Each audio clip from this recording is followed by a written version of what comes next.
Let's talk about golf as a senior.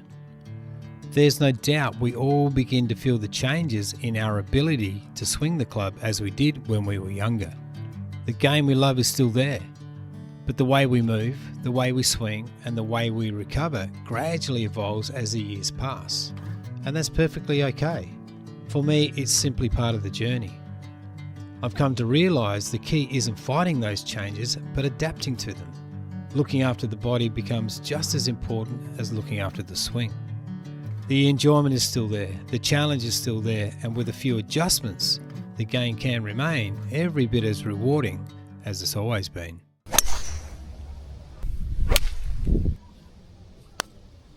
Adapting doesn't mean lowering our expectations. Maybe it's simply realigning them.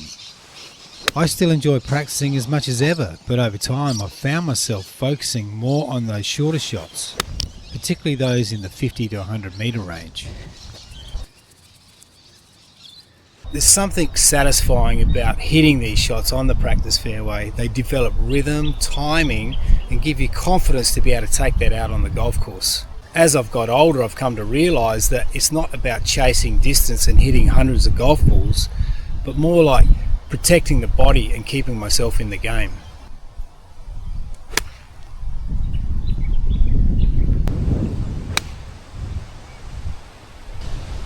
Another part of the game I've come to enjoy over the years is chipping. Chipping relies on good technique, but what I like about it most is the creativity involved. Every shot presents its own little puzzle. Sometimes it's a low runner, sometimes it's a high, softer shot. And choosing the best option is part of the fun. What I've found is that spending time around the practice green does more than improve technique.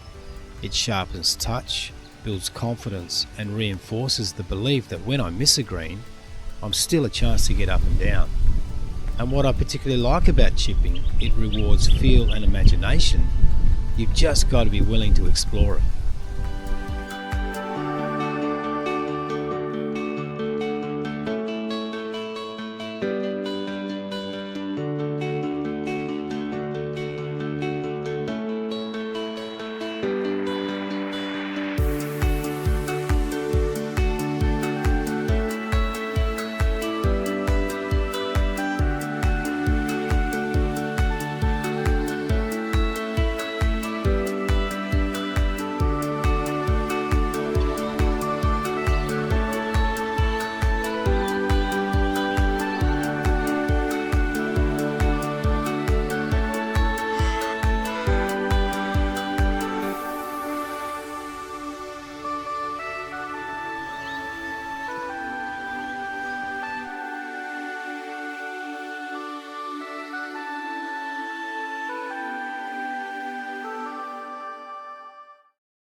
And then of course there's putting.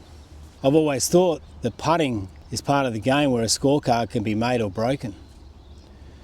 It doesn't require hitting thousands of balls, and yet it can make a remarkable difference to our scorecard.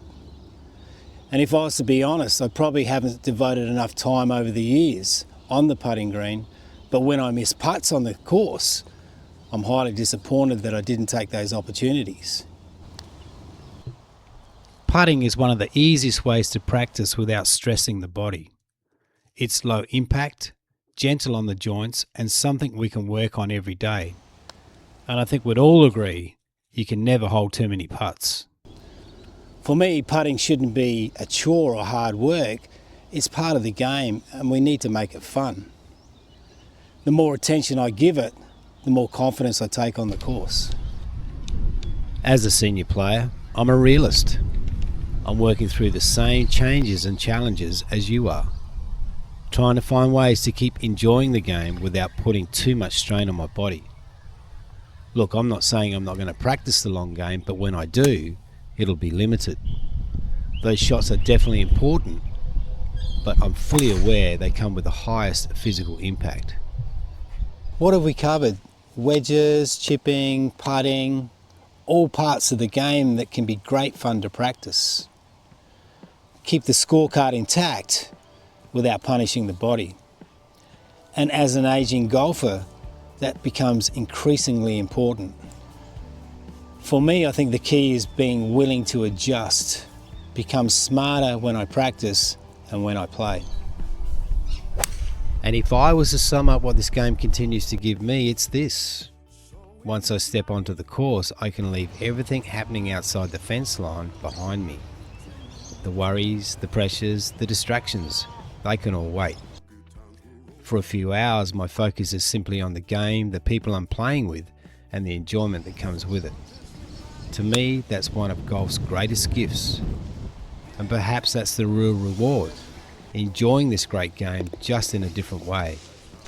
After all, that's what brought us here in the first place. And maybe that's enough.